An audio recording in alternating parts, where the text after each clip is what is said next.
Oh, sorry ya teman-teman. Tadi kajiannya ada kendala jaringan dan kajiannya lagi OTW balik. Thank you.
Cek cek, halo semuanya, apakah suara saya terdengar dengan jelas? Iya, Kak, Bisa terdengar dengan didengar. jelas. Oke, mohon maaf ya sebelumnya karena ada kendala untuk tim pro. eh, saya asumsikan sudah lengkap ya. Untuk pembicara pertama sampai penyimpulnya siapa saja ya?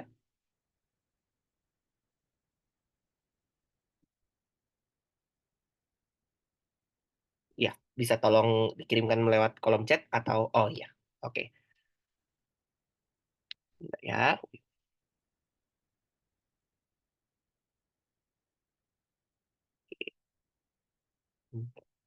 Oke, tim kontra juga sudah saya asumsikan sudah lengkap ya. Jelly, Kopken, Taichan, Kopken. Oke.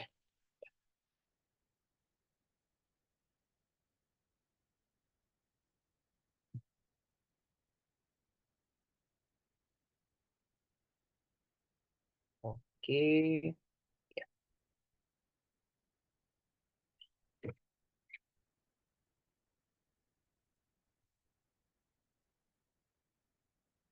Oke, baiklah. Halo semuanya. Selamat datang di babak perdelapanan final untuk Diversen 2024. Nama saya Cia, saya akan menjadi Dewan Juri di babak kali ini. Pertama-tama saya ingin mengucapkan selamat kepada seluruh peserta di sini karena telah mencapai di tahap ini. Kita akan memperdebatkan tentang Dewan ini mendukung pembentukan zona pergerakan bebas ASEAN yang mirip dengan area Schengen. Oke, tanpa menunda waktu lebih lanjut, saya panggilkan pembicara pertama dari sisi pro dipersilakan.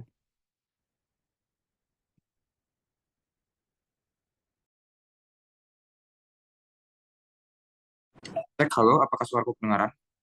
Ya, terdengar dengan jelas. Untuk POI bisa lewat chat,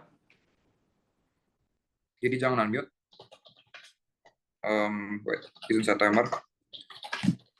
Saya akan mulai pidato saya dalam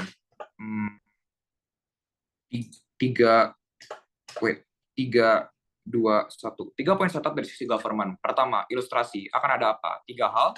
Pertama, dalam government kami bakal mengurangi regulasi visa karena secara logika ini adalah sebuah free movement yang area. Itu berarti akan ada pengurangan regulasi visa karena perpindahannya akan lebih mudah. Kedua, karena ini free movement area, berarti kami punya fiat buat bilang akan ada transportasi antar negara yang akan jauh lebih baik, karena kalau misalnya nggak kayak gitu, ini namanya bukan free movement area. Tapi oke, kalaupun kita concede ini bukanlah sebuah fiat, negara-negara lain akan punya insentif buat bikin transportasi lebih bagus karena pada akhirnya mereka mau mekanisasi untuk benefit-benefit untuk lebih berjalan. Ketiga, akan ada efisiensi karena streamline dan lain-lain. Setup kedua, preemptive. Oposisi nggak bisa bilang kalau illegal, akan ada imigrasi ilegal dan lain-lain atas 3 alasan. Pertama, masih ada batas dalam area-area seperti Schengen, misalnya 90 hari untuk liburan, 180 hari untuk bisnis Schengen. Kedua, masih ada pengecekan di border-border setiap negara. Ketiga, akan ada internal border karena yang dikeluarin itu cuma external bordernya aja. Kedua, oposisi juga nggak bisa bilang kalau ini akan ngambil kerjaan SDM dalam negeri atas 4 alasan. Pertama, pemerintah masih punya insentif buat menetapkan untuk mengasih pekerjaan seperti UU Cipta Kerja dan lain-lain karena ada social kontrak. Kedua, pemerintah juga punya kapasitas untuk melatih SDM dalam negeri dan justru ini lebih baik di kita karena akan lebih likely buat orang-orang di luar negeri untuk bisa melatih SDM dalam negeri. Ketiga, ini mahal untuk punya orang luar, jadi yang akan mereka ambil hanyalah yang beneficial aja dan nggak bakal mengambil semua SDM luar. Keempat, even if ini benar, produk lokal itu justru akan tetap lebih dibeli sama orang luar karena orang-orang luar ini punya purchasing power. Ini akan saya lebih jelasin pada isu saya nanti. Burden kami ada dua. Pertama, kami akan menjelaskan kenapa ini better secara keamanan, kedua secara ekonomi, dan oposisi itu perlu men-tackle kedua-keduanya karena ini merupakan benefit yang masing-masingnya independen. 3 isu, 1 perkembangan ekonomi, kedua turisme, 3 keamanan. Isu pertama, perkembangan ekonomi. Saya merasa bahwa saya dengan ada Schengen area yang mirip di ASEAN ini akan ada investasi yang lebih banyak dan perkembangan ekonomi yang lebih baik atas 5 alasan berbeda. Pertama, target pasar yang akan ada bagi bisnis-bisnis ini akan jauh lebih besar karena akan ada yang terintegrasi pasar-pasar yang lebih mudah bagi orang untuk membeli produk di daerah-daerah lain ataupun membeli produk di daerah lain ataupun melakukan ekspor impor. Kedua, akan lebih mudah untuk mencari pekerjaan ataupun bagi bisnis-bisnis untuk menarik orang-orang ekspertis atau menarik pekerjaan lebih bagus karena banyak perusahaan multinasional itu butuh pekerja sedangkan regulasi visa yang ada di status quo itu sangat ribet yang membuat orang tidak likely untuk meng-hire ekspertis. Ketiga, ekspor impor akan jauh lebih gampang karena sudah ada yang streamline, ada transit yang lebih cepat, tidak adanya pembatasan visa. Permasalahannya adalah di status quo, kalau tidak ada Schengen area, ekspor impor tuh gampang terdelay, seperti misalnya Anda memerlukan waktu yang lebih lama untuk melakukan ekspor impor karena birokrasi antar negara, border ataupun limitasi yang lain-lain. Keempat, economic of scale itu jauh lebih mudah, seperti misalnya Anda dapat membuat produk dengan jauh lebih banyak, membuat cost of production itu jauh lebih murah, karena Anda dapat membuat produksi yang jauh lebih banyak, karena ekspor impor bahan mentah itu akan lebih mudah dilakukan. Kelima adalah, saya rasa justru di sisi kita akan ada keuntungan ekonomi seperti pajak yang lebih bagus. Contohnya adalah, di Singapura banyak pekerjanya yang rata-rata imigran, tapi pajaknya itu banyak dan digunakan untuk melakukan perkembangan bagi misalnya perusahaan-perusahaan dalam negeri, sumber daya dalam negeri, orang dalam negeri dan segala macamnya, sehingga pada akhirnya atas 5 alasan tersebut perkembangan ekonomi baik. Apa impact-nya? 2 hal. 1, permasalahan ini tuh eksis status quo karena birokrasi visa yang ribet seperti dana, waktu pembayaran visa dan lain-lain, sehingga pada akhirnya kami berhasil meresolve hal ini. Kedua, yang kedua adalah kenapa ini eksklusif di sisi kita? Karena alasan terbesar kenapa orang tidak mau berpindah status quo, tidak mau membeli barang-barang di luar, tidak membuat menjadi investor di luar, adalah karena visa yang ribet dan limitasi dan lain segala macamnya. Isu kedua adalah tentang turisme. Saya merasa bahwa turisme dan perkembangan ekonomi akan jauh lebih baik atas 3 alasan berbeda. Pertama, akan ada insentif bagi kamu untuk melakukan traveling karena birokrasi yang jauh lebih sedikit. Karena kamu nggak perlu misalnya nunggu birokrasi visa yang lebih lama, pembayaran visa yang jauh lebih mahal, ataupun misalnya menunggu waktu birokrasi antar negara, ataupun hal-hal beresiko lain akan kamu lakukan jika kamu seorang turis dengan visa. Kedua, secara ekonomi ini lebih baik, karena ini meningkatkan GDP negara dan engagement terhadap pasar-pasar lokal. Contohnya, ketika alasan ketiga adalah nuansa dalam komunitas lokal, di mana sebelumnya turisme itu tuh berkontribusi bagi pertukaran uang negara dan pertukaran kapital negara.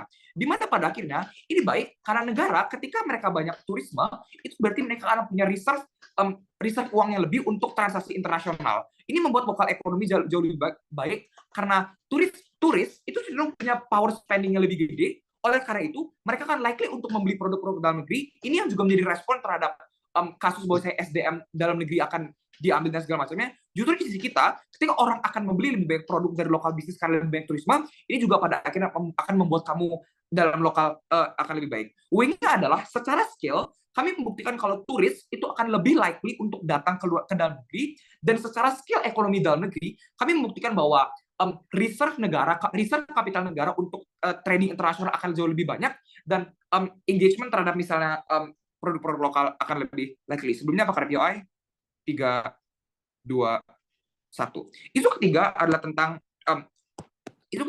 keamanan. Kami merasa bahwa permasalahan di status quo itu tuh ASEAN itu tuh biasanya mereka melakukan permasalahan di status quo adalah negara-negara ASEAN karena adanya juridikasi yang ribet antar negara-negara, mereka punya likelihood untuk hanya menyelesaikan suatu permasalahan itu sendiri, ataupun jika ada dengan negara lain, mereka perlu birokrasi yang sangat ribet.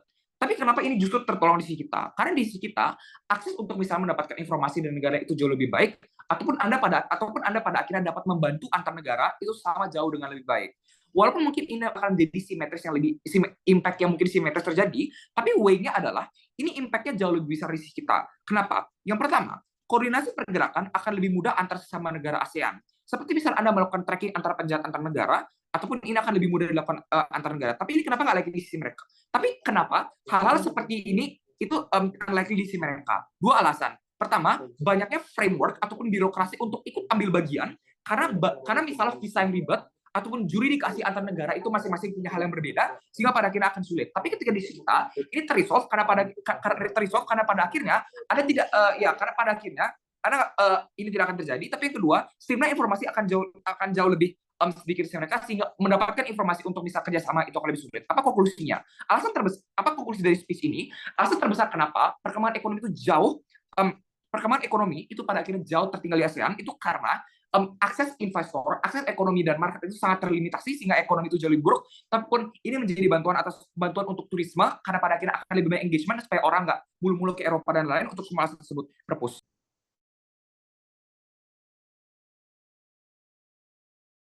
Terima kasih kepada pembicara pertama dari sisi pro. Untuk melanjutkan, saya panggilkan pembicara pertama dari sisi kontra, dipersilakan.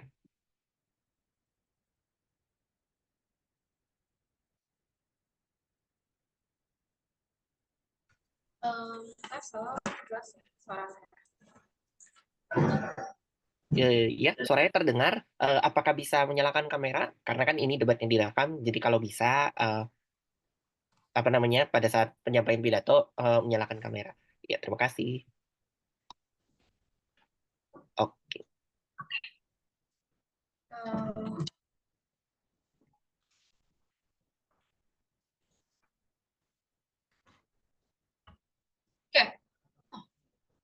Untuk interupsi langsung ambil aja.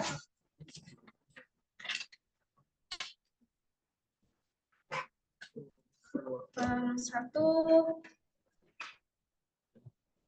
dua, tiga. Beban kita yang paling besar itu tuh bukan ningkatin ekonomi secara makro kepada pemerintahan, tapi yang paling pertama adalah kita harus ngelindungin dulu aktor paling kecilnya, aktor rentannya, yaitu masyarakat yang akan terdampak sama pembebasan visa ini. Tapi 3 hal untuk proposisi. 1, semua kasus proposisi itu tuh bergantung sama keadaan ASEAN. Tapi permasalahan terbesar di dunia proposisi, mereka aja nggak pernah ngejelasin gimana kontekstualisasi keadaan ASEAN zaman sekarang. Mereka selalu bermain di skenario terbaik. Pemerintah akan selalu punya kemampuan, punya kapabilitas untuk selalu membangun infrastruktur, untuk membangun segala hal, untuk mengakomodasi semua orang, untuk tiba-tiba bikin perbaikan ekonomi yang semasif itu. Tapi permasalahannya gini, mari kita lihat apa yang terjadi di ASEAN. 1, saya rasa ASEAN itu tuh perkumpulan ya negara-negara yang masih berkembang. Artinya apa? 1, masih ada pembatasan dalam pendanaan anggaran dan sebagainya. Itu artinya premis kasus di proposisi tentang meskipun nggak fiat pun mereka bakal bikin jalur, atau misalnya keamanan bakal baik karena ada pengecekan antar jalur antar negara dan apapun itu, ini tuh nggak bisa berjalan sebaik itu misalnya, karena ada pembatasan tentang anggaran pembangunan apapun itu. Tapi yang kedua, saya rasa mereka juga nggak pernah mengkarakterisasi gimana hubungan antar negara di ASEAN itu terlihat, karena permasalahannya adalah saya rasa negara-negara di ASEAN itu tuh punya legitimasi negara masing-masing untuk mengatur regulasi dalam mereka sendiri masing-masing, tapi ini nggak pernah dijelaskan proposisi. Model mereka tuh cuman kita bakal bikin transportasi antar negara dan apapun itu. Tapi yang kedua, mereka ngomong turisme dan ekonomi itu tuh bakal jauh lebih signifikan di sisi mereka, karena para turis itu tuh dengan senang nggak perlu kerepotan untuk mengakses perjalanan ke antar negara dan apapun itu. Tapi yang kedua, permasalahan adalah di sisi mereka sendiri ngomong, di sisi kita bakal tetap ada pengecekan yang beda, cuma pengecekan eksternal dan visa dan apapun itu. Ini artinya pengecekan yang ribet dan sebagainya itu bakal tetap ada di dunia proposisi, karena ya kalau kalian mau keamanan yang sebagus itu, seperti yang kalian bilang, keamanan pertahanan di sisi kita bagus karena ada pengecekan antar negara apalah itu, ini artinya karakterisasi orang-orang yang gak mau ribet itu juga bakal tetap ada di sisi kalian, premis kalian juga gak bisa jalan. Tapi yang ketiga, mereka ngomongin tentang pekerja. Ini aktor yang paling mereka preemptif dan mau lindungin. Tapi permasalahannya gini, saya rasa pemerintah itu tuh nggak pernah punya, pemerintah di negara-negara berkembang itu tuh nggak pernah punya kapabilitas sebesar itu untuk bikin lapangan pekerjaan sebesar itu seperti yang proposisi. Kasusnya sangat cherry pick. Tapi yang kedua, mereka ngomong tapi saya rasa justru karena dunia ini sangat kapital dan sebagainya, justru orang-orang di oposisi yang pekerja-pekerja yang diambil sama pemerintah atau korporat itu tuh bakal pekerja-pekerja yang sebagus itu, dan mereka sendiri bilang pekerja yang bagus dan sebagainya itu tuh ada di negara-negara Eropa yang besar dan maju. Tapi yang kedua, mereka ngomong di skenario terburuk pun nggak apa-apa, setidaknya orang-orang Eropa di sisi kita itu tuh bakal ambil posisi yang tinggi jadi manajer aja, jadi pekerja-pekerja yang di bawah itu tetap bisa diambil sama para masyarakat ini. Tidak, tapi permasalahannya gini, saya rasa ini buruk karena kamu udah ambil posisi yang tinggi, kamu ambil keuntungan gaji yang sebesar itu dan sebagainya, tapi kamu gak kasih keuntungan sebesar itu karena visa kamu gratis sama negara dan apapun itu. Tapi dua beban kita di sini, A, kenapa secara prinsip ASEAN itu tuh nggak perlu dan nggak bisa untuk ya ngelakuin pembentukan zona bebas ini, atau yang B, kenapa zona gerak bebas ASEAN itu nggak akan relevan dengan keadaan ASEAN sekarang. Dua kontekstualisasi di sini. Ya, satu, saya rasa ASEAN itu organisasi yang ya menjadi komunitas atau penghubung antar negara-negara di Asia itu gimana manifestasinya? Ya, mereka tuh masih berkembang. Itu artinya kayak ya mereka tuh masih mereka tuh masih ya untuk fokus ke pertumbuhan ekonomi bersama dan apapun itu, atau yang B, mereka tuh kayak tergabung karena latar belakang sama-sama budayanya, sama-sama pernah dijajah dan apapun itu. Tapi yang kedua, gimana dunia oposisi mau? Kita nggak mau ada pembentukan pergerakan bebas ini. Artinya apa? Satu, di sisi kita bakal ada pemeriksaan-pemeriksaan status quo. Karena di proposisi, mereka selalu bilang kepada juri, oh di sisi kita bakal ada pengecekan dan sebagainya. Jadi kayak ya karakterisasi mereka tuh juga nggak berjalan. Tapi yang kedua, setidaknya di sisi kita, artinya orang-orang itu tuh tetap bisa datang di filterisasi. Tapi kenapa filterisasi ini penting? Ya, akan saya jelaskan dalam argumen saya. Ini tujuan kita jelas, kita nggak mau karena kita akan buktikan kalau ASEAN tuh nggak cocok dengan ya pembentukan zona seperti di Eropa sana. Dua argumen di sini. Satu, kenapa secara prinsip ASEAN tuh nggak perlu dan nggak bisa. Tapi yang kedua, gimana manifestasi dampak pada masyarakat dan aktor-aktornya di sisi kita. Argumen satu, dua hal. Gimana negara-negara ASEAN itu terlihat? Satu, saya rasa ya mereka tuh berkumpul untuk mempermudah hubungan mereka, untuk ya meningkatkan ekonomi mereka bersama-sama dan sebagainya.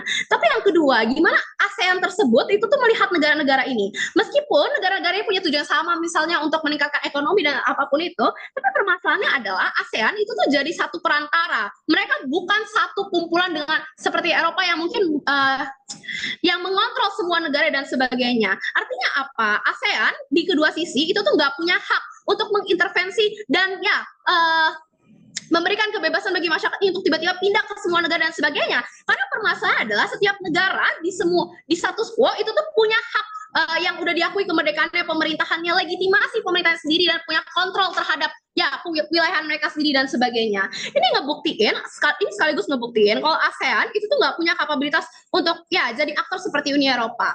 Tapi kenapa ini penting? Satu, secara prinsip ya ASEAN itu tuh kayak perlu menghargai legitimasi dari satu negara sendiri. Tapi yang kedua, saya rasa secara pragmatis pun kalau ngomongin tentang keamanan, ketika ada permasalahan bisa di satu wilayah dan sebagainya, ASEAN itu tuh nggak punya kapabilitas untuk ya mengatasi permasalahan-permasalahan tersebut. Karena satu, saya rasa setiap negara itu tuh nggak bisa check and balance negara lain. Ya, meskipun di skenario terbaik mereka, ada transportasi antar negara dan apapun itu.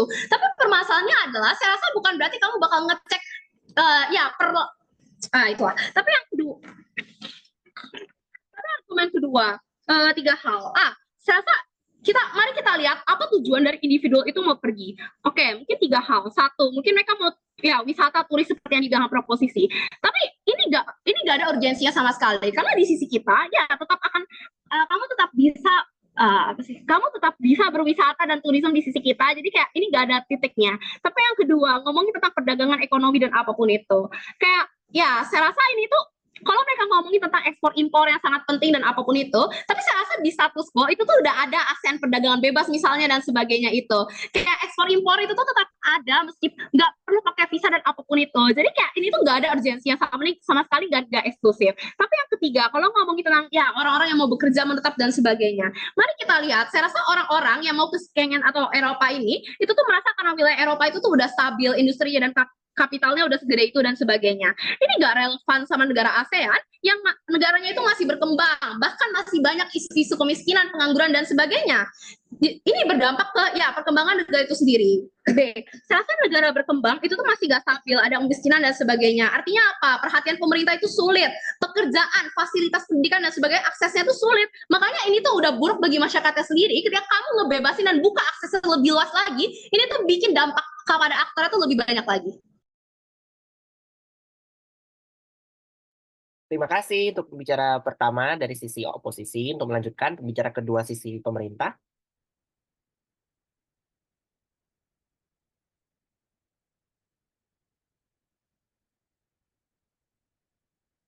Untuk yang baru masuk, Ops, yang profile picture-nya M, tolong diperbaiki ya format namanya ya. Karena peraturannya untuk penonton atau observer wajib memberikan namanya supaya bisa diidentifikasi oleh seluruh peserta. Terima kasih. Kalau tidak, nanti panitia ya minta tolong ya. Ya, kepada pembicara kedua pemerintah, dipersilakan.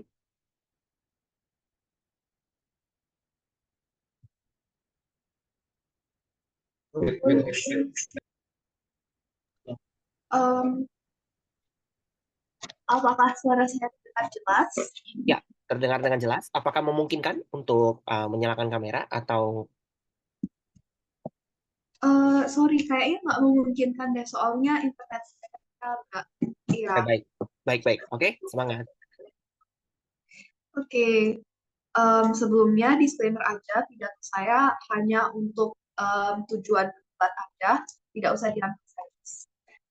Memulai perdebatan dalam 3, 2, 1. 5 klarifikasi kenapa sayangnya oposisi sudah kalah di debat ini. Pertama, mereka mau bawa konteks ASEAN, di mana mereka bilang ASEAN ini negara berkembang, jadi nggak mungkin dia bisa punya sistem transportasi dan lain sebagainya. Tapi begini, kalau kamu mau berkembang, logikanya adalah kamu harus bekerja sama dengan negara lain contohnya. Karena kalau kamu sendiri aja nggak bisa berkembang, kalau kamu terus sendirian, gimana kamu mau berkembang kan? Tapi kita bilang karakterisasi mereka ini sama sekali nggak betul. Karena contohnya aja, Filipina itu juga punya bandara internasional, Indonesia juga punya bandara internasional, kita punya kapabilitas itu, mereka sama sekali nggak charitable. Kalau mereka bilang nggak ada anggaran dan lain sebagainya, nyatanya pembangunan di status quo itu udah sangat kayak jauh lebih gampang daripada sebelumnya, contohnya dengan adanya Belt Road Initiative dan lain sebagainya, dan hubungan antar negara lainnya dan lain sebagainya. Tapi mereka bilang kalau ini tuh nggak akan bisa karena ASEAN itu nggak bersifat mengikat dan setiap negara punya ketentuannya masing-masing. Jujur kita nggak ngerti apa implikasi dari poin ini karena ya negara di Schengen area juga sama kayak gitu. Kayak contohnya negara-negara Eropa itu tetap negara-negara berdaulat masing-masing dan mereka punya peraturan masing-masing. Tapi satu-satunya peraturan yang mereka lakukan bersama yaitu sebuah kerjasama berupa free zone. Itulah yang kita perdebatkan di debat ini. Tapi kedua, mereka bilang kalau kamu juga cek di bandara itu juga sama. Tapi begini, itu tuh jauh beda karena kalau kamu dicek di bandara ya artinya tentu saja kamu nggak boleh bawa bom, misalnya kamu nggak boleh bawa senjata tajam dan lain sebagainya. Tapi ini tuh beda dengan pengecekan ketika kamu ditahan di kantor imigrasi harus bolak-balik sebulan sebelum kamu berangkat, jadi kamu males dan kamu nggak jadi akhirnya berlibur di tempat itu kan. Itulah yang terjadi di sisi mereka. Tapi ketiga, debat ini tuh nggak vakum. Artinya apa? Artinya kita datang ke debat ini dengan bawa urgensi suatu masalah. Artinya mereka juga harus solve masalah itu. Kalau mereka mau bisa menang, mereka nggak bisa cuma debat kita aja dan kemudian mereka bawa argumen tentang resiko. Oke, dua urgensi debat ini yang harus mereka patuhkan. Pertama, nyatanya kita itu tertinggal secara turisme dengan negara barat. Di mana ini tuh sangat berbahaya karena salah satu poin plus dari negara-negara ASEAN yang ada negara-negara yang ada di dekat ekuator adalah mereka tuh punya banyak pantai, artinya banyak dari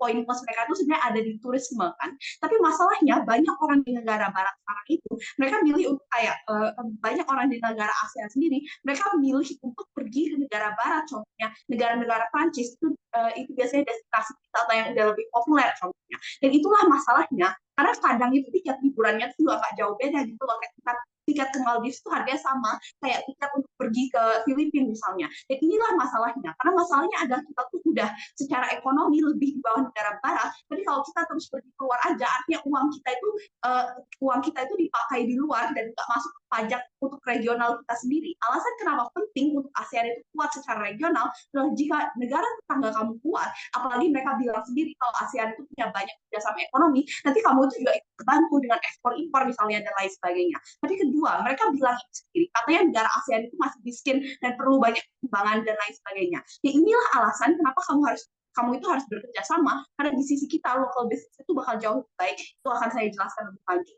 Tapi kemudian mereka bilang kalau negara ASEAN sama sekali punya uang dan kasihan rakyatnya karena semua fokus di turisme. Tapi gini, ada namanya budget sectioning atau budget APBN dari pemerintah itu dibagi-bagi. Tujuannya adalah beberapa itu diinvestasikan biar lebih banyak orang datang ke negara kita, biar kita juga ada keuntungan, biar beberapa tetap masuk ke dalam program bansos dan lain sebagainya. Jadi rakyat itu sebenarnya tetap terbantu, kapabilitas pemerintah ada. Walaupun kapabilitas mereka nggak sebagus itu, misalnya dikit aja nggak apa-apa. Contohnya kalau kamu bisa bikin infrastruktur perahu yang murah banget yang cuma 100.000 misalnya, kamu dari ujungnya Aceh untuk pergi ke Singapura contohnya, itu sudah suatu bentuk improvement di sisi kita kan, dan itu tuh eksklusif kita, karena di sisi mereka sama sekali nggak ada insentif pemerintah melakukan ini, ya karena bisanya susah banget gitu. Tapi yang keempat, argumen pertama mereka ini aneh banget, karena mereka bilang, oh kita nggak punya hak untuk bikin mekanisme ini, karena ASEAN itu nggak bersifat mengikat sehingga mereka itu tidak punya otoritas untuk membuat peraturan apa-apa.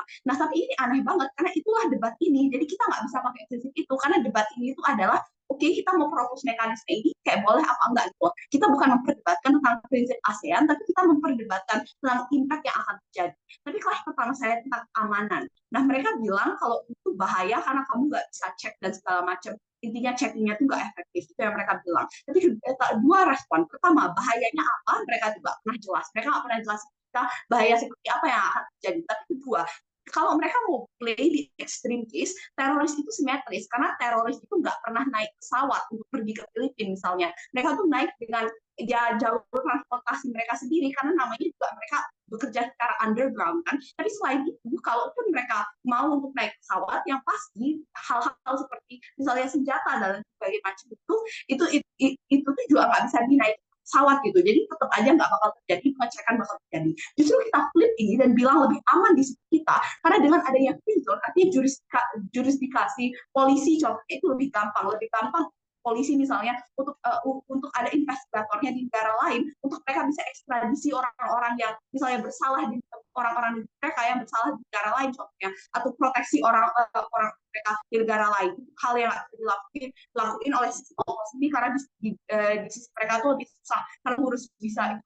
Tapi kemudian mereka bilang nanti kerjaan kita diambil kerja Eropa. Tapi sebenarnya kita tuh nggak akan diambil kerja Eropa karena bisanya ini kan cuma sesama ASEAN aja. Tapi kita bahkan udah jelasin apa itu nggak apa-apa. Nah, kita weighing aja. Kita bilang nggak apa-apa kalau misalnya banyak pekerja imigran dari negara kita. Kenapa? Contohnya kayak Singapura misalnya. Banyak kan dari pekerjanya imigran, tapi itu justru di pajak yang diambil dari imigran itu bahkan nggak dapat ke imigran itu sendiri, tapi dipakai untuk warga lokal. Makanya Singapura itu bisa kaya. Jadi pertimbangannya simpel. Di sisi kita perkembangan security itu jauh lebih bagus. Tapi dengan perkembangan ekonomi, kita bilang di sisi kita bisnis lokal itu lebih jalan dan investor itu lebih ada. Kenapa? Karena lebih banyak turis, bahkan itu sekian di sisi kita. Tapi begini, masalahnya adalah jam di ASEAN itu hanya kayak beberapa yang terkenal. Tapi di sisi kita, ketika kita membuka semua ini, banyak orang itu mau tur ke negara lain-lain juga, karena ya udah kayak mereka itu udah kayak masuk ASEAN, udah sampai ASEAN, jadi kayak sekalian aja contohnya. Dan tentang ekspor impor, mereka bilang ekspor impor juga ada di sisi mereka. Tapi masalahnya tuh gini, di sisi kita tuh ekspor impor tuh jauh lebih banyak dan jauh lebih cepat. Dan kalau mereka konsisten metrik yang bagus, artinya di sisi kita udah menang karena secara metrik itu kita udah buktiin kalau lebih banyak ekspor impor dan hal-hal itu lebih gampang. Tapi kita bilang di sisi kita tuh lebih bagus karena banyak kerjasama antara negara ASEAN contohnya dalam bidang transportasi dan lain sebagainya. Ini itu bagus dan ini tuh bagus. Kenapa? Karena artinya lebih gampang untuk ada spesialisasi contohnya. Kayak misalnya kalau Thailand jualan beras, kita bisa jual komoditas lain. Jadinya pasar kita itu jauh ya. Karena semua alasan itu propose. Oke, terima kasih pembicara kedua sisi pro. Untuk melanjutkan, saya panggilkan pembicara kedua sisi kontra, dipersilakan. Halo, dengan Yuri, suara saya terdengar dengan jelas? Ya, terdengar. Oke, bentar ya. Perdebatan, sebelumnya untuk referensi POI bisa langsung on mic aja. Oke, saya juga akan menawarkan kok nanti.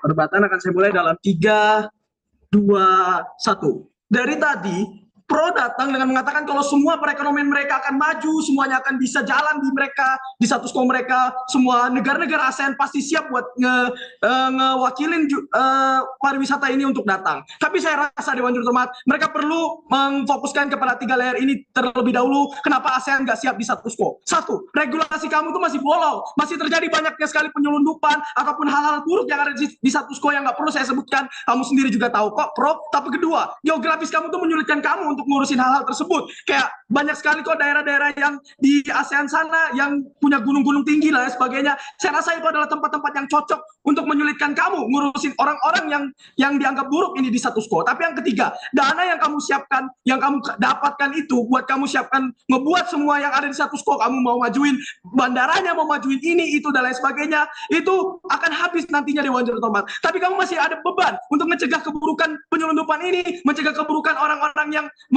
menyulitkan kamu di status quo, ngambil UU Cipta Kerja, ngambil kerja-kerjaan orang masyarakat yang ada di negara ASEAN. Jadi saya rasa ini bukan nguntungin kamu, tapi nguntungin orang luar, bukan? Tapi kita lihat di sini, bantahan kepada tim pro. Mereka datang dengan bilang kalau kita tertinggal turismenya dengan negara-negara barat. Tapi saya rasa itu nggak apa-apa dengan 3 alasan. 1, turisme mau yang mahal sesuai kualitasnya. Tapi kedua, akses kualitas yang ada di status quo-nya ASEAN itu masih buruk. Kamu lihat aja kok turis-turis yang ada di Asia Tenggara itu paling datangnya kemana sih? Ke Bali misalnya, atau ke daerah-daerah Filipina sana, daerah-daerah ibu kotanya dan lain sebagainya. Karena kita sadari kalau kita punya kualitas itu masih sangat-sangat buruk. Tapi kenapa kalau kita buka malah lebih buruk, Dewan Juru Terhormat? Karena kuantitas yang kamu punya, orang-orang luar ini bisa merusak pariwisata kamu. Kamu lihat aja kok daerah-daerah Bali sana misalnya, yang dimana orang-orang terlalu overpopulated, mereka banyak melakukan tindakan yang buruk di status quo, dan saya rasa itu ngerugiin kamu banget.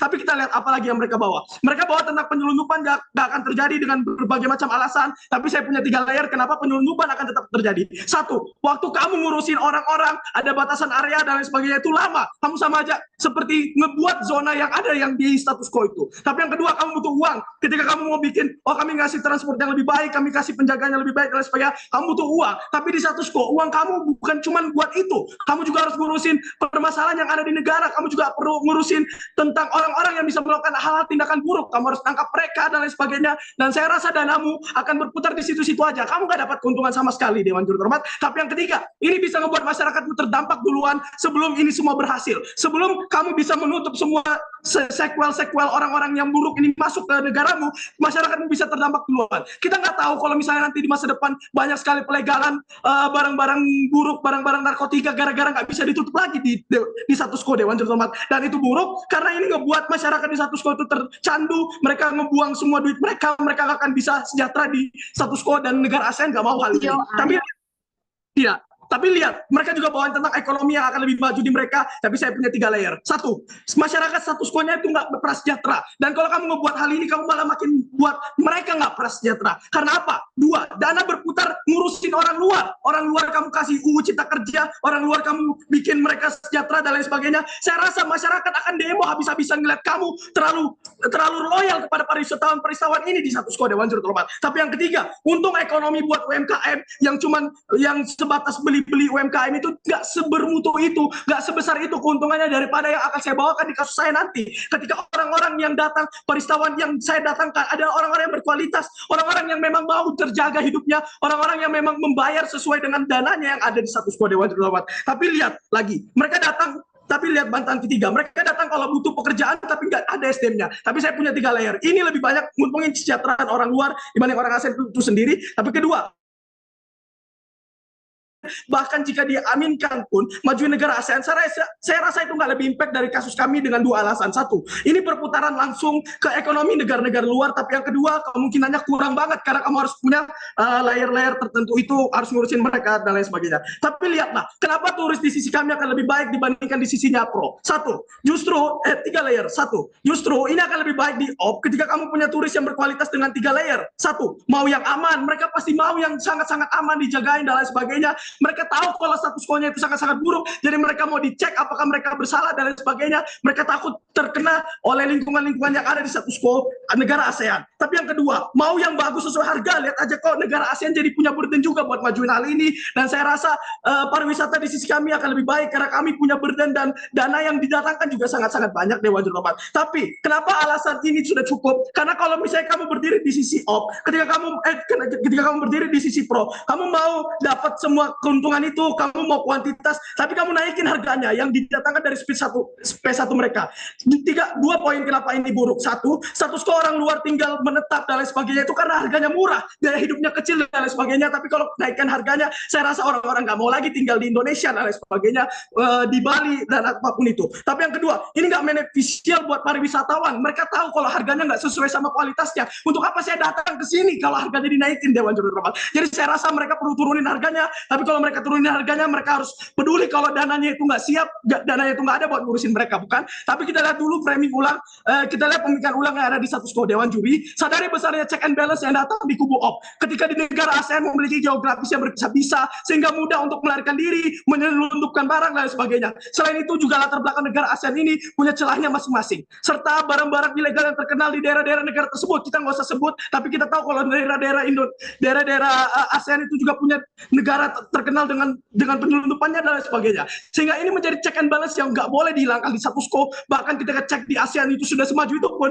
ketika sudah semuanya nggak akan terjadi, masih ada probabilitas kejadian ini di status quo. Sehingga di pro, duit-duit yang kalian habiskan untuk ngurusin hal ini itu juga akan hilang pada akhirnya, nggak ada gunanya, nggak ada kemajuan di sisinya pro, nggak ada deltanya sama sekali. Tapi dua ekstensi baru dalam debat ini, satu ngomongin tentang penyelundupan. Dewan Juri, penyelundupan ini terjadi karena banyaknya alasan, tapi 3 alasan tertentu. Satu, ini sangat-sangat mudah, bahkan dicek aja orang-orang masih bisa jebol dan lain sebagainya. Tapi yang kedua, ini murah banget, mereka juga bisa menggunakan hasil dari sana dan lain sebagainya. Tapi yang ketiga, populasi yang tinggi ini punya latar belakang sesuai. Masyarakat di negara ASEAN ini punya beragam masalah. Satu, belum semuanya prasejahtera, banyak keluarga yang sedih dan lain sebagainya. Tapi yang kedua, ada kerentanan sosial dan parenting ASEAN yang sangat-sangat buruk. Ini ngebuat orang-orang nggak dapat kebahagiaannya, sehingga mereka mau mencari ini, dan kartel-kartel itu pasti siap buat ngurusin hal ini, pasti mereka mau kasih hal ini supaya mereka dapat duit, bukan? Sehingga penyelundupan itu rentan terjadi di status quo-nya pro. Tapi di sisi kami, saya rasa penyelundupan akan mudah ditangani, mudah dijaga, dan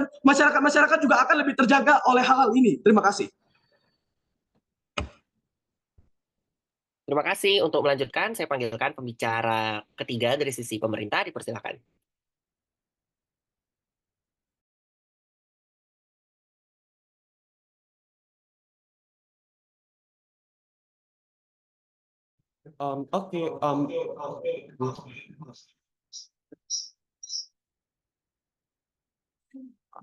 Cek. Oke, Kak, minta waktu 30 detik bentar. Buat Boleh, boleh.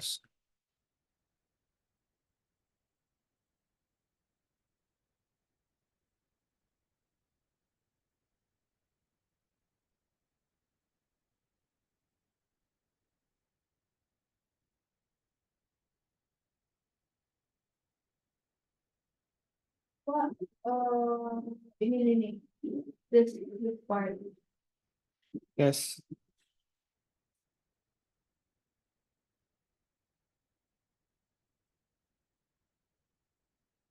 Aku ke pasnya. Dah.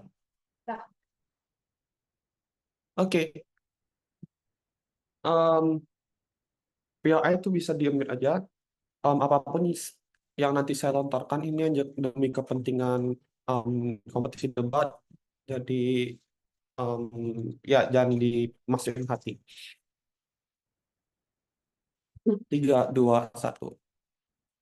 Pengecekan bandara itu diperlukan untuk mengecek apakah kamu bawa narkoba atau barang-barang bahaya dan lain sebagainya, kayak pisau misalkan, biar nanti si orang tersebut tuh tidak saling bacok-membacok di pesawat misalkan atau di kapal dan lain sebagainya.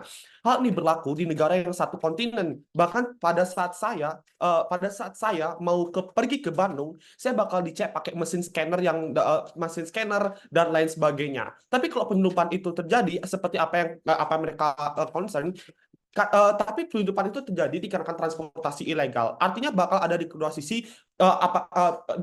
bakal jadi di kedua sisi, apakah kamu pergi ke negara tersebut pakai visa atau tidak pakai visa, bukan? Bisa aja kamu penyelundupan pakai kapal misalkan pakai kapal feri misalkan dan sebagainya. Jadi kedua sisi itu ada, jadi di sisi mereka itu tidak punya positif sama sekali. Masalah utama mereka dengan kasus kami adalah nggak bisa bikin sistem transportasi secara isolasi. Klaim ini udah nggak masuk akal karena ada 4 hal. Satu, nggak ada analisis kenapa pemerintah lokal punya insentif untuk ngabisin semua dana cuma untuk satu hal, karena mereka tuh punya social contract terhadap masyarakatnya sendiri misalkan, atau misalkan pada saat misalkan negara ini tuh negara demokratis, Jadi mereka tuh pasti udah ada janji-janji kepada masyarakat tersebut yang harus difulfill, bukan? Jadi nggak mungkin mereka bakal fokus satu hal ini aja. Dia udah jelasin ada pembagian dana dan lain sebagainya. Dua, kita udah jelasin kalau mereka tuh punya kapabilitas misalkan dan lain sebagainya. Buktinya bahkan mereka konsep ASEAN itu ideologi satu untuk mensejahterakan ekonomi. Terus kedua, mereka juga udah buka dagang bebas misalkan dan sebagainya. Berarti mereka capable untuk melakukan hal ini, bukan? Saya nggak ngerti kenapa mereka itu nggak punya kapabilitas. Tiga, kerjasama antar negara juga karena saya udah jelasin kalau satu negara maju, semua bakal maju. Makanya ada insentif untuk saling maju-majuin dan lain sebagainya. Empat, bahkan jika nggak dapat bikin sebanyak itu transportasinya, bukan berarti sama sekali nggak bisa transportasi, tidak bisa bertransportasi, sama sekali nggak bisa transportasi karena infrastruktur di status quo udah ada. Setelah dapat keuntungan lebih banyak, kita bisa bikin transportnya misalkan bikin tol laut lebih maksimal misalkan dan sebagainya, karena di status quo udah ada transportasi kayak pesawat dan sebagainya, bukan masuk pada kelas titik pertama tentang ekonomi. Problem dari oposisi adalah mereka sama sekali tidak memiliki positive case. Kenapa di sisi mereka itu kenapa sisi mereka itu bisa memberikan perkembangan pada ASEAN? Karena mereka cuma bilang, ya ASEAN tuh negara berkembang, mereka nggak bisa bikin jalan dan sebagainya. Ya makanya ada free zone ini biar ASEAN tuh ramai turisnya. Akhirnya mereka tuh bisa bikin jalan gede, bukan? Jadi mereka tuh udah kalah di awal karena mereka nggak bisa bukti kenapa mereka punya better ekonomi. Kalau misalkan mereka bakal jelasin di speaker mereka, ini udah telat banget. Kasus mereka tuh kontingen terhadap ASEAN tuh miskin. Terus ASEAN tuh tertutup dan lain sebagainya. Tapi faktanya mereka juga concede kalau si ASEAN tuh buka perdagangan bebas. Artinya ASEAN memang benar buka stepstone buat terbuka, bukan? Makanya pada akhirnya area Schengen itu benar-benar bakal bisa didukung. Artinya benefit kami bakal jalan karena ASEAN sendiri pun juga memiliki interest untuk benar-benar terbuka dengan sesama ASEAN. Apalagi kasus kami telah didukung dengan karakterisasi mereka kalau ASEAN itu berkumpul untuk menjajakan sesama, bukan? Terus tapi kasus kami itu kontingen kepada apabila seluruh negara ASEAN terbuka, orang-orang bisa ke semua negara ASEAN tanpa visa. Bakal adanya tendensi seperti satu, improvement ekonomi dari segi perpajakan dagang misalkan. Pada saat Anda beli Chinese food di Singapura, pada saat Anda beli Chinese food di Singapura, Anda akan dikenai pajak 2% atau 1% dari makanan Anda misalkan dan sebagainya. Di sini mereka negara tersebut dapat untung dari pajak ini, bukan? Terus ada juga pajak imigran yang tadi gue telah bilang, kayak misalkan apabila orang mau nge-stay di sana, mereka akan dipajakkan dan pada akhirnya pajak tersebut akan dikasih untuk sebagai welfare misalkan untuk orang-orang lokal dan sebagainya. Benefit ini ini tetap jalan sampai akhir. Terus kedua, tentang improvement ekspor dan impor. Karena orang-orang kecil pun bisa bercocok-cocok usaha di negara tersebut, bukan? Karena bakal banyak turis yang bakal datang di sana karena nggak ada visa yang bikin turis itu malas untuk ke negara tersebut, bukan? Pantak yang di status quo. Makanya ada hal-hal seperti kalau visa itu ribet, mending kayak dipakai visa untuk keluar Eropa ke negara Eropa aja dibandingkan ASEAN dan sebagainya. Maka dari itu apabila di sisi kami turis itu bakal ada tendensi untuk ngabisin uang cuma 4 juta ke Thailand dan sebagainya, bukan? Dikarenakan mereka nggak perlu ngurus visa, nggak perlu bayar visa dan sebagainya. Makanya turis itu bakal datang, pada akhirnya trickle down effect kami itu bakal tetap jalan. Tiga, membukanya transportasi. Bisa seperti tol laut misalkan dan sebagainya. Ini udah dibuktiin sama Indonesia, bahkan Singapura itu memiliki bandara laut misalkan dan sebagainya. Ini bakal likely terjadi di sisi kami karena dengan adanya area Schengen ini bakal membuat istilah kayak rangsangan kepada semua negara ASEAN, itu membuat istilah kayak tol laut misalkan atau bandara yang banyak misalkan kayak di Indonesia, di Bali di Bali itu bakal ada 2 bandara dan sebagainya. Ini bakal terjadi sisi kami karena karena dengan hal ini akan menghasilkan trickle down effect untuk merangsang negara tersebut untuk membuat hal-hal ini, bukan? Respon mereka mengenai ini adalah apa? Satu, nanti si negara nggak dapat untung dari bayar visa. Kan udah tak bilang untung itu bakal dapat, kan udah kami bilang bahwa saya purchasing power dari turis itu besar. Terus pada saat mereka beli barang misalkan kamu bayar pajak misalkan dan sebagainya, uang yang di pendapatan negara itu bisa didapatkan dari sini. Belum lagi kayak turis-turis itu bisa kayak bangun diskotik misalkan kayak di Bali diskotik kayak Lava Vela Vince dan sebagainya itu dibangun sampai turis misalkan dan sebagainya. Mereka bakal dapat istilahnya kayak mereka bakal dapat pendapatan dari sini dan sebagainya. Dua, terus kalau misalkan dia diam di sana, ya mereka juga bayar pajak imigran dan sebagainya. Dan pada akhirnya uang dari pajak tersebut bisa dipakai bangun apa misalkan? Ya bangun jalan yang apa mereka tadi tanya-tanyakan kepada sisi kami, bukan? Terus mereka mengatakan bahwa ASEAN itu nggak siap dari sisi ekonomi dan lain sebagainya. Satu, pertanyaan adalah kenapa nggak siap? Buktinya kamu setuju kalau ASEAN itu berkumpul untuk mensejahterakan ekonomi. Kami nggak ngerti kenapa ASEAN itu bakal tidak mendukung hal ini karena memang itu adalah ideologi mereka itu merupakan perjanjian bersama mereka dari awal. Kenapa ASEAN ini terbentuk? Bukan dua. Kalau dari segi duit ini nggak mungkin.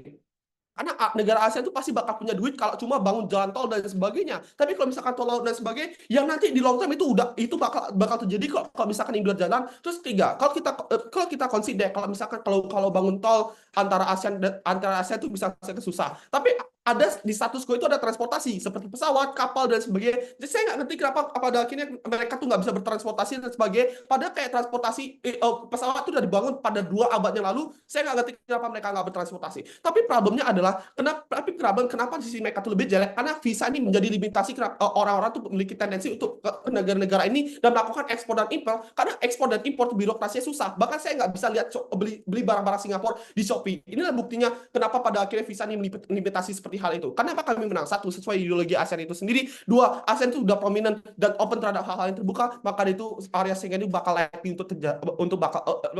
untuk jalan. Makasih.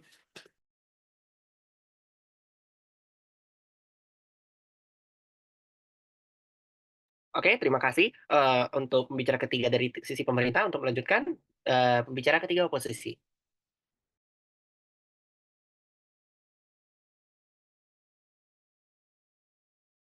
Cek apakah saya terdengar dengan jelas. Dengar dengan jelas? Oke, untuk referensi interupsi mungkin unmute saja karena saya tidak akan membaca kolom chat. Oke. Oke.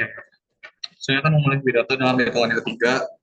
1, 2, 3. Dari tadi kita mempertanyakan tentang kapabilitas ASEAN, apakah ASEAN ini mampu untuk membangun transportasi yang semegah itu yang seperti diimpikan oleh proposisi. Tapi kita lihat di sini, mereka bilang apa? Oh ASEAN itu berkumpul jadi satu untuk mereka ngebangun transportasi ini. Kenapa? Karena dengan persatuan ini mereka punya tujuan sama ekonomi. Tapi masalahnya gini, mau mereka berkumpul sekalipun, mereka tuh ngejelasin, oh kita ngebangun transportasi, tapi transportasinya tuh yang kayak gimana? Bikin pesawat banyak-banyak kah? Atau bikin kapal banyak-banyak kah? Tapi masalahnya gini, kalau mau bikin pesawat banyak-banyak, satu, itu nggak murah. Tapi kedua, kalau kamu ambil alternatif kapal, ya udah itu sama aja kayak status quo. Apa bedanya? Kurang lebih aja samanya. Itu dampaknya nggak signifikan banget. Tapi masalahnya gini, mau kamu satu rumah patungan pun buat beli Rolls Royce misalnya atau mobil mewah, itu pun nggak bakal kebeli juga. Kenapa? Karena memang harganya setinggi itu, dananya sebanyak itu misalnya. Tapi akan saya bahas lebih lanjut dalam pertentangan saya. Tapi lihat mereka nggak bawa apa. Mereka dari awal mempertanyakan apa sih positifnya di sisi oposisi. Mereka selalu bilang, oh oposisi itu ngomong negatifnya doang di sisi kita. Mereka nggak pernah bawa benefit apapun. Tapi kita sudah dari awal P1 kami udah bilang, benefit yang kita tawarkan adalah rasa aman buat untuk masyarakat ini, di mana masyarakat ini akan menjadi aktor yang terdampak di negara-negara ASEAN ini. Itu dari tadi awal kita pengen bahas, bukan? Tetapi mereka selalu bilang, oh ya udah masyarakat tuh nggak apa-apa, nggak perlu dibahas, yang penting ekonomi terus. Tapi kenapa masyarakat ini penting? Akan saya bahas lebih lanjut dalam poin pertentangan saya. Masuk ke dalam poin pertentangan. Ada 3 poin pertentangan dalam debat ini. Pertama tentang perekonomian, perekonomi manakah yang lebih menjanjikan. Tapi yang kedua tentang pertahanan manakah yang lebih baik. Terlalu ketiga, trade off-nya apa? Kenapa pada akhirnya sisi oposisi lebih baik? Masuk ke dalam poin pertentangan yang pertama tentang ekonomi. Proposisi bawa apa? Proposisi membawakan ekspor impor bakal bagus karena transportasinya diperbagus dan sebagainya, karena diperlancar transportasinya. Tapi 2 respon di sini. 1, ini nggak akan terjadi. Kenapa? Karena 2 hal. 1, isunya tuh bukan di transportasinya yang mandek misalnya. Kenapa? Karena pada akhirnya yang ngebuat ekspor impornya itu lebih kurang daripada negara maju lainnya misalnya. Itu tuh adalah produk kamu itu tidak dicetak terlalu banyak misalnya, atau kualitas produk kamu yang kurang misalnya. Jadi kalau solusi mereka adalah dengan memajukan transportasi, itu bukan solusi yang paling tepat. Kenapa? Karena isunya bukanlah itu, bukan. Tapi yang kedua, kapabilitas produksi.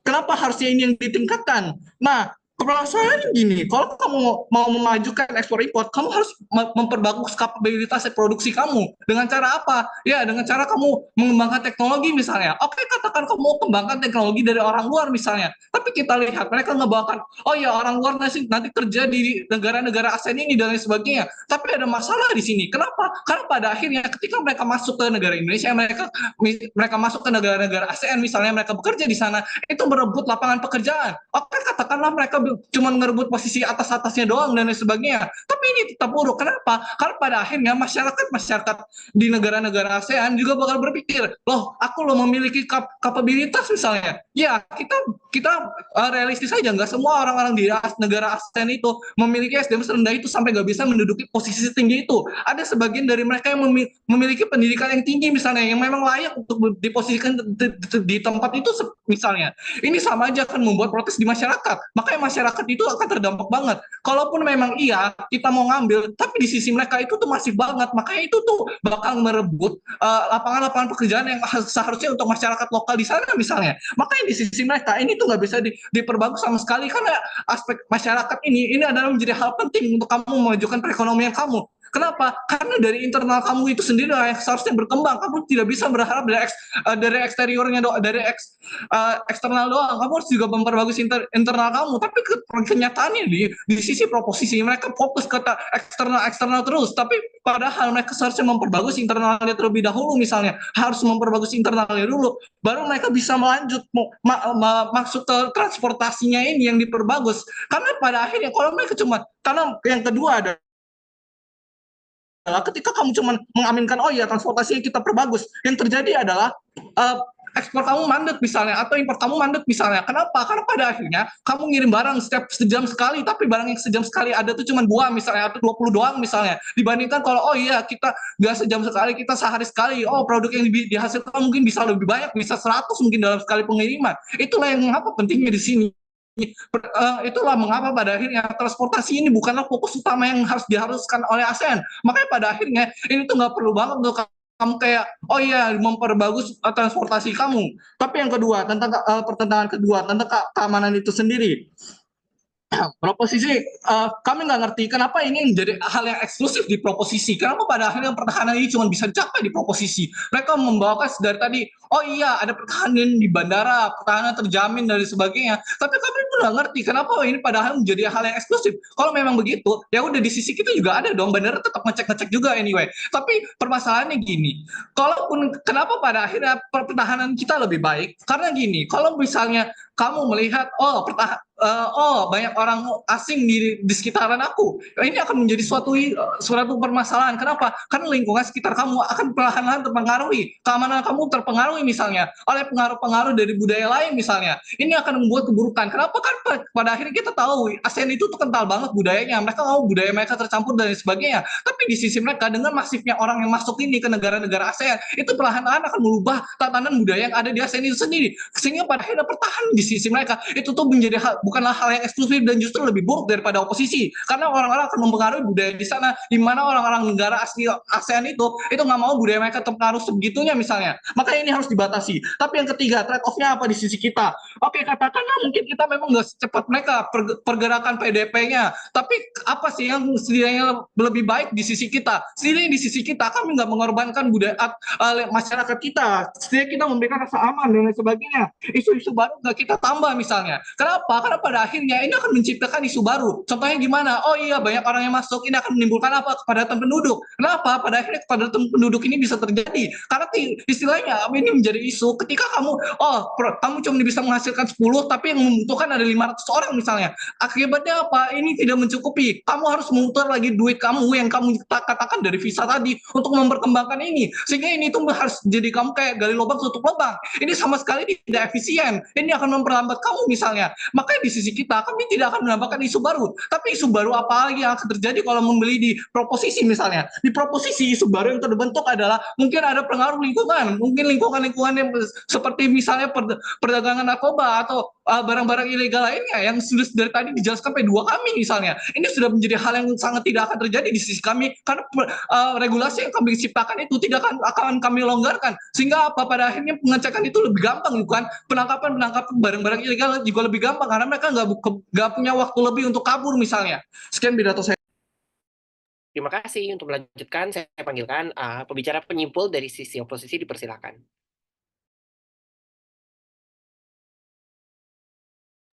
Oke.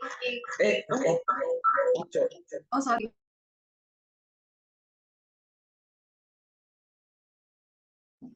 Halo, suara saya terdengar dengan jelas? Ya. Ya, gitu ya. Oke.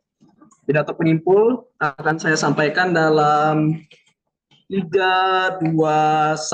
Dua alasan kenapa OP harus menang. Satu, check and balance. Mereka nggak bisa ngejelasin bagaimana check and balance mereka langsung aman kalau mereka nungguin dana buat datang dulu. Tapi Dewan Juri Terhormat, meski nggak ada penjelasan dan kita aminin pun, saya rasa permasalahan perputaran ekonomi juga datang di status quo pro. Karena turismenya sudah sangat banyak membuat masalah dan juga yang harus selesaikan adalah negara ASEAN, bukan mereka. Seperti yang saya sampaikan di speech saya sendiri, kalau turisme yang berkuantitas itu juga bisa merusak pariwisatawan kamu butuh dana baikin dan lain sebagainya. Lalu juga ngomongin tentang cipta kerja mereka yang kalian bilang agung-agungkan tadi, pekerjaan mereka itu malah menyulitin masyarakat mereka sendiri, dan perputaran ekonominya ujung-ujungnya ada di mana? Di negara luar. Saya rasa keuntungan visa 100 juta satu orang mereka itu pun nggak bisa membuat kamu bikin 50 bendara internasional langsung. Belum lagi dengan penyelundupan, imigran, dan semua questioning kami yang belum jawab di status quo-nya pro. Tapi alasan kedua, masa depan masyarakat yang dimana akan lebih baik di sisi kami. Ekonomi kamu nggak akan bisa nyentuh masyarakatmu sendiri. Cuman UMKM dibeli, itu nggak sepenting itu dibandingkan keamanan yang harus datang untuk masyarakat kamu sendiri. Tapi oke, kita aminin pun, bahkan di skenario terbaik pro, sekalipun meski orang-orang nggak akan terpengaruh, masih ada permasalahan yang kamu pentingkan. 2 poin. Satu, ini akan jadi apel busuk di tas berisi apel yang segar. Meskipun pengaruhnya kecil, meskipun cuma 1 orang, 2 orang yang masuk di sisi kamu masih bisa terjalar. Kamu masih bisa terjalar dengan masyarakat-masyarakat yang masih buruk di status quo, yang masih bisa terpengaruh di status quo. Tapi yang kedua, ini nggak selaras dengan interest ASEAN yang kalian bilang tadi, ngebuat justru masalah baru datang dan perlu diselesaikan segera mungkin. Kalau kalian mau ngejar ekonominya, tapi kalian masih harus nyelesain masalah-masalah seperti penyelundupan kecil-kecil kayak gini, yang sangat ngebuat pemikiran kalian terpecah belah. Tapi poin yang membuat kami menang, ngomongin tentang keamanan. Kami punya 4 poin, kenapa kami yang menang? Mereka nggak pernah jelasin gimana bentuk aman, kenapa hanya dengan bikin 50 transportasi internasional, bla bla sebagainya, itu langsung aman. Tapi cuman karena transportasi antar negara itu bisa tiba-tiba nangkap buronan dan lain sebagainya. Bahkan ini nggak eksklusif. Ketiga, ini nggak eksklusif. Kalau emang ada buronan misalnya yang ada di status quo kita, kami sudah jelasin kalau misalnya speech kami ini jelasin betapa sulitnya menangkap buronan di status quo. Masih banyak kok buronan-buronan yang ada di negara-negara ASEAN, kabur ke negara ASEAN, bahkan mereka libur di Bali misalnya, dan mereka masih aman-aman aja di sana. Tapi saya rasa di sisi kita ngejaga 13-30 hari itu bukan waktu yang sebentar, bukan waktu yang lama buat nangkap buronan di status quo misalnya. Tapi di oposisi kamu harus nyari mereka setiap hari, bahkan pakai dana besarmu itu. Jadi ujung-ujungnya danamu akan berputar di situ juga dan nggak akan menguntungkan kamu sama sekali, bukan? Tapi ngomongin tentang turisme, mereka bilang kalau kita butuh yang lebih aksesibel, butuh yang gampang liburan dan lain sebagainya. Tapi saya rasa saya punya 4 respon. Kenapa ini tetap akan menang di sisi kami? Satu, emang turisme perlu uang lebih, makanya nggak apa-apa mahal di kita. Saya sudah jelaskan di speech saya juga. Kalau misalnya mereka butuh harga juga sesuai dengan kualitas mereka. Kalau iya pun, ini buruk karena maraknya turisme ini bisa ngerusak betapa banyaknya pariwisata yang ada di status quo dan kalian nggak mau hal itu, bukan? Tapi juga justru kalau kita bisa ngasih rasa aman ke turisme ini akan membuat turisme kita lebih berkualitas, lebih mau spend di kita. Lihat aja Singapura yang sangat-sangat besar turismenya gara-gara amannya mereka, gara-gara bagusnya daerah-daerah mereka di status quo, bukan? Tapi juga ngomongin tentang ekonomi, saya punya 3 poin kenapa kami masih menang di status quo ini. Lebih penting masa dapat kerja dulu, bukan cari pekerja-pekerja asing yang ada di status quo. Kamu harus pedulikan prasejahtera masyarakatmu terlebih dahulu, yang dimana orang-orang masih banyak yang butuh makan. Kamu harus buang-buang danamu untuk bikin sembako dan lain sebagainya, Dewan Juri. Tapi yang kedua, pembentukan ini juga bisa buat kerjaan-kerjaan baru yang premis mereka tuh nggak bisa jalan dari awal karena orang-orang yang menguntungkan hanya orang luar. Tapi yang terakhir, perputaran ekonomi ini menuju keluar. Anggap aja pajaknya 10%, tapi perputarannya menuju negara-negara luar 90%. Ini buruk karena kamu juga punya dan mengejaga penyelundupan dan kecurangan ada di status quo kamu yang nggak pernah bisa mereka jawab dari awal. Tapi tourism dan lain-lain, keamanan militer itu prasyaratnya di pemerintah mampu. Tapi di sisi mereka nggak ada pemerintah yang mampu. Ketika di ASEAN masih sulit sekali buat prasejahtera dan lain sebagainya. Dan saya rasa semua kasus mereka sudah kami kalahkan. Terima kasih. Oke, terima kasih. Untuk menutup perdebatan, penyimpul dari Pro.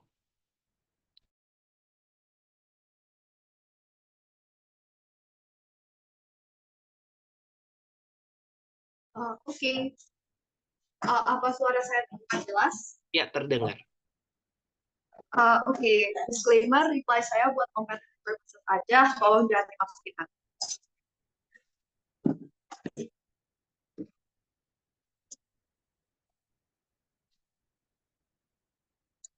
Memulai reply saya dalam 3, 2, 1. Secara simpel, kasus oposisi itu basically ASEAN nggak punya uang, turisme nggak berkualitas, jadi ayo kita nyerah aja. Literally third speaker itu bilang kalau nggak worth it kamu ke ASEAN, soalnya kayak jelek banget, jadi mending kamu keluar aja. Itu yang literally dia bilang kan. Nah, gara-gara oposisi, sebenarnya debat ini tuh udah salah arah, karena ini tuh nggak pernah menjadi mosi tentang transportasi ASEAN, melainkan ini tuh mosi apakah kita boleh buka free zone untuk orang bisa ke negara lain. Nah, artinya burden dari mereka itu adalah membuktikan kenapa membuka free zone itu berbahaya, atau kenapa mereka masih bisa improve ekonomi bahkan jika mereka nggak punya free zone misalnya. Tapi mereka justru maunya debat tentang transportasi aja, dan karena itu mereka udah kalah. Kenapa? Karena bahkan jika kalau di sisi kita nggak dapat semua benefit transportasi itu, begitu free zone buka, ya bahkan di status quo kita juga udah punya bandara, jadi orang bakal bisa travel, jadi semua harm mereka itu sebenarnya nggak manifest. Lalu mereka ada mekanisme baru di third speaker yang aneh banget. Mereka bilang kapal itu berangkat tiap 20 menit dan orang tuh nggak mau pertukaran budaya dan segala macam. Sebenarnya ini nggak bisa dikredit, tapi ini juga nggak relevan di debat ini karena mereka nggak pautin kenapa ini tuh eksklusif ke masalah visa itu. Tapi 6 alasan kenapa mereka udah kalah. Karena pertama, mereka bilang ada banyak penyelundupan di ASEAN. Terus, tapi kita udah tanya berkali-kali gimana terus solusinya di sisi kamu. Mereka nggak pernah kasih tahu kita kan. Karena mereka bawa banyak-banyak masalah, tapi di sisi mereka tetap nggak ada kasus positif. Mereka nggak jelasin kenapa semua masalah itu nggak bakal terjadi di sisi mereka. Nah, itu backlash terbesar di debat ini. Karena mereka bilang kalau ASEAN itu miskin, tapi di waktu yang bersamaan mereka juga bilang kalau status quo itu udah cukup. Artinya di sisi kalian, kalau kalian bilang ada penyelundup, lebih banyak penyelundup di sisi kalian karena artinya security-nya bahkan lebih buruk di sisi kalian karena kalian nggak ada insentif zone dan lain sebagainya. Tapi kedua, penimbangan di debat ini sebenarnya simpel banget. Semua harm yang mereka buat juga ada di sisi mereka. Yang namanya penyelundup pasti pakai transportasi ilegal, jadi mereka juga nggak minta visa ke kamu. Jadi artinya penyelundup juga bakal ada di sisi kamu sama aja. Sementara benefit di sisi kita itu sangat eksklusif contohnya, seperti turisme, bisnis lokal, investor, dan lain sebagainya. Itu tuh penting. Alasan kenapa ekonomi itu penting, karena pada akhirnya impact-nya itu juga untuk masyarakat yang mereka mau itu. Tapi oposisi itu nggak bisa jelasin gimana mereka bisa bantu rakyat. Nah, ketiga, mereka itu nggak engage sama sekali ke poin ketika kita udah menjelaskan kalau sebenarnya ASEAN itu nggak punya uang. Basically, they're debating with like deaf ears, right? Karena mereka itu cuma bilang kayak, oh ya udah ASEAN tuh nggak punya uang. Kita udah jelasin BRI itu ada, kita udah jelasin negara ASEAN itu punya insentif kerjasama. Kenapa? Karena kalau satu negara maju, negara lain itu juga maju karena ada namanya sistem ekspor impor kan. Tapi mereka itu sama sekali nggak engage. Tapi nggak apa-apa, kita ambil aja worst case, kita tenang aja. Kita bilang nggak apa-apa kalau misalnya ASEAN nggak punya uang develop transportasi sekarang. Kenapa? Karena way-nya itu sangat simpel. Di sisi mereka nggak punya uang, mereka nggak akan pernah punya uang karena mereka nggak pernah mau ambil resiko. Tapi di sisi kita itu bisa mulai dari dikit dulu misalnya, walaupun penerbangannya mungkin cuma bisa pakai pilot atau segala macam, kamu belum ada kayak sistem transportasi lain, lama-kelamaan kita dapat banyak untung, kita juga bisa bikin hal-hal seperti itu. Sementara di sisi mereka ya tetap nol aja seperti dari awal. Keempat, tentang keamanan dan pertahanan. Mereka bilang di sisi mereka itu ya udah simetris aja, ada pengecekan bandara. Ya sebenarnya ini bukan respon yang cukup ya, karena ya udah kita juga solid. Pengecekan bandara itu ada di mana-mana, tapi masalahnya yang ada di sisi kamu. Di sisi kamu itu adalah ya udah, artinya kita udah membuktikan kalau di sisi kita tuh juga aman. Artinya mereka udah konsit kepada hal itu kan. Kita udah menjelaskan kenapa teroris itu juga ada di dua sisi, jadi debatnya bukan tentang hal itu. Tapi justru mereka itu belum engage poin kita ketika kita bilang justifikasi untuk proses hukum dan kepolisian segala macam itu jauh lebih gampang. Di sisi kita ketika ada free zone, mereka belum ingin sama sekali. Jadi poin ini masih standing. Kelima, mereka bilang lahan pekerjaan itu merebut. Tapi begini, logikanya adalah kalau kamu orang Indonesia, kamu lebih jago, ya kamu akan di-hire oleh bosnya dari Indonesia kan. Tapi kalau misalnya ada kerja dari Malaysia yang lebih jago, ya dia yang di-hire. Artinya apa? Artinya kompetisi di sisi kita itu tetap merit based. Artinya nggak ada mencuri. Ya udah, kalau kamu nggak jago ya udah gitu loh. Tapi tentang ideologi, dan di sini yang mereka kalah banget. Mereka bilang mereka menang, tapi sebenarnya mereka kalah. Mereka karena ideologi mereka itu salah. Mereka bilang ya udah, karena ASEAN itu non intervention, jadi kita nggak harus ngelakuin ini. Tapi saya udah buktikan kenapa itu tuh nggak benar karena semua alat. Oke, terima kasih kepada pembicara penyimpul dari sisi pemerintah. Demikian untuk perdebatan perdelapanan final. Apapun hasilnya, sekali lagi saya ucapkan selamat kepada seluruh pendebat yang telah mencapai di tahap ini. Terima kasih juga atas perdebatannya. Monggo bisa kembali langsung ke ruang utama sambil menunggu hasilnya. Sekali lagi, terima kasih semuanya. Terima kasih Kak. Terima kasih Pro.